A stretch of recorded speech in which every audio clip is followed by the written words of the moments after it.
Hey guys, welcome back in YouTube channel Nikku Chaudhary reaction. मैं हूं नताशा। हम बात करने जा रहे हैं यहाँ पे बसंती जी, और उनका मैटर काफ़ी ज़्यादा गरमाया हुआ है। और इस वक्त जो है अलग अलग उनकी तरफ से सफाइयाँ आ रही है, कभी कोई कुछ बोल रहा है, कभी कुछ बोल रहा है। अभी जो बसंती जी है उनके बेटे की एक और वीडियो आई है, और वीडियो को अगर आप ध्यान से सुनेंगे तो आपको ये पता चल जाएगा कि जो हमने इससे पहली वीडियो में बोला था वो स्टोरी में और जो उन्होंने बोला है उसमें कितना कॉमन है और कितनी चीज़ें सच है। लेकिन जो चीज़ें हैं वो सामने दिखाई दे रही है। कुछ लोग यहाँ पर बसंती जी को सपोर्ट कर रहे हैं, वहीं पर कुछ लोग यहाँ पर अनीता जी को सपोर्ट कर रहे हैं। यहाँ पर कुछ लोग ऐसे भी है जो कह रहे हैं कि ये फैमिली मैटर है और हर एक फैमिली में होता है, आप लोग क्यों बोल रहे हो। तो आपको बता दूं, फैमिली मैटर फैमिली में जब तक होना तो तभी फैमिली मैटर होता है जब वो सोशल मीडिया पर उछाला जाए, सोशल मीडिया पर आकर लोग रोए जाए, सोशल मीडिया पर अगर इंसाफ मांगा जाए तो उसके बाद ये फर्ज बनता है कि जो रिएक्शन चैनल है या जो इस तरीके के लोग हैं जो कि इन चीज़ों के लिए खड़े होते हैं उनको उस चीज़ के लिए स्टैंड लेना चाहिए। इसलिए ही हम इस चीज़ के लिए स्टैंड ले रहे हैं। बाकी ऐसा कुछ भी नहीं है कि हम यहाँ पे बसंती जी का या फिर जो अनीता जी है उनमें से किसी का फेवर लेंगे। रीज़न ये है कि भाई मेरा ऐसा कोई इनसे फेवरेट नहीं है कि मैं बिल्कुल फेवरेट है या कुछ भी ऐसा इनसे कुछ इमोशनली ऐसा अटैच है।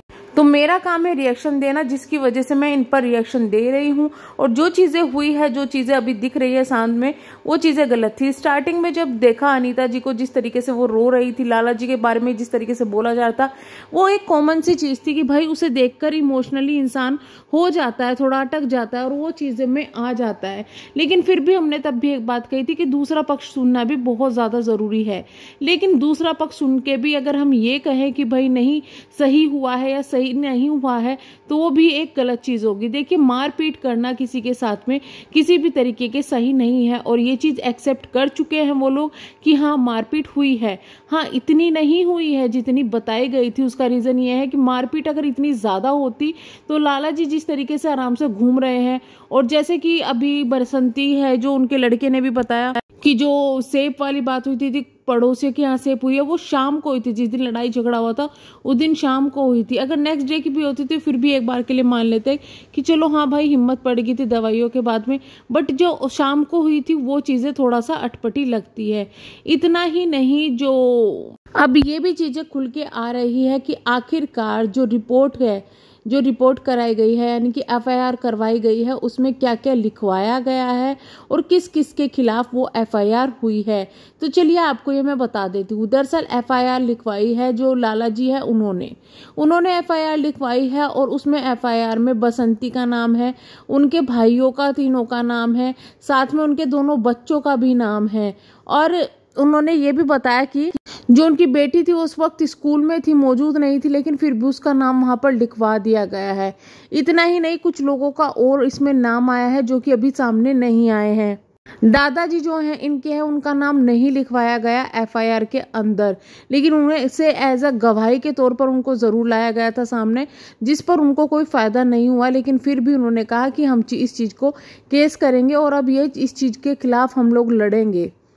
एफआईआर में जो बातें लिखी गई है वो यही लिखी गई है कि हमारे साथ में इस तरीके से हमारे घर पहले आया गया, हमें धमकी दी गई, उसके बाद जब हम इनके साथ में इनके घर गए जो चीज़ दिखानी थी उनको, तो उन्होंने मारपीट शुरू कर दी, खींच के कुएं में डालने की कोशिश की गई। इतना ही नहीं, ये भी कहा गया कि बसंती जो है उन्होंने भी जो अनीता जी हैं उनके साथ में मारपीट की है, और जो निशान है वो भी दिखाए गए हैं। हालांकि आपको बता दें कि जो एफआईआर है उसमें भी इतने ज़्यादा चोटों का जिक्र नहीं है। उसका रीज़न यही है कि एफआईआर जो हमेशा होती है और मारपीट की जो चीज़ें आती है वो मेडिकल टर्म्स के ऊपर होती है। उसमें मेडिकल आपकी जमा करनी पड़ती है कि कितनी चोट आई है कितनी नहीं आई है, वो चीज़ें जमा करनी पड़ती है। उसमें इतनी ज़्यादा चोट नहीं थी जितनी दिखाई गई थी, जितनी सोशल मीडिया पर बताई गई थी।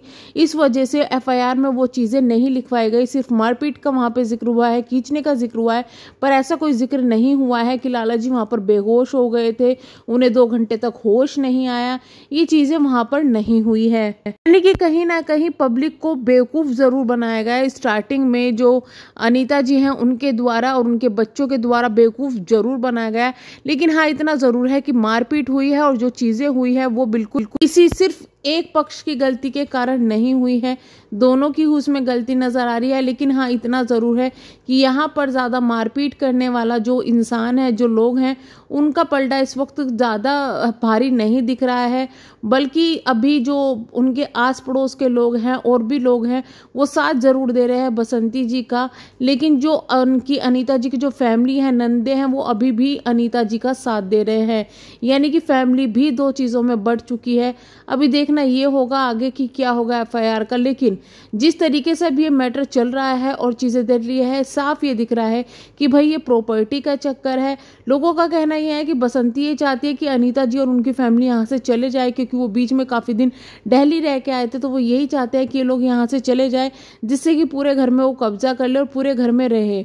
लेकिन उधर दूसरी तरफ ये कहा जा रहा है बसंती जी की तरफ से इससे कि जो अनीता जी है और उनकी फैमिली है, वो हमें चैन से जीने नहीं देती, वो हमें परेशान करती है, हम पर दबाव बनाने की कोशिश करती है, हमारे से चैनल बंद करवाने की कोशिश करती है। और ये जब लड़ाई झगड़े शुरू हुए हैं, वो चैनल के चलने के बाद ही हुए हैं, क्योंकि वो लोग नहीं चाहते थे कि इनका चैनल चले या फिर ये फाइनेंशियली मजबूत हो। जो अनीता जी हैं, उनको ये बसंती अपने कंपटीशन की तरह से लगने लगी थी, जिस वजह से इन्होंने ये चीज़ें की। हालांकि इन चीज़ों की सच्चाई मैं आपको बता दूं कि पहले जब ये चीज़ें हुई थी स्टार्टिंग में, बसंती जी ने भी इनके बारे में कुछ चीज़ें ऐसी बोली थी जो कि खिलाफत में गई थी, और काफ़ी चीज़ें हुई थी जिसके बाद इनके चैनल भी डिलीट कर दिए गए थे। लेकिन ऐसा लग रहा था कि जो दीपक है, उनकी मृत्यु के बाद में फैमिली में सब कुछ सही हो जाएगा। लेकिन अब जो मारपीट की चीज़ें, ये सब चीज़ें आ रही हैं, उनसे तो ऐसा ही लग रहा है कि फैमिली अब भी बिगड़ती जा रही है।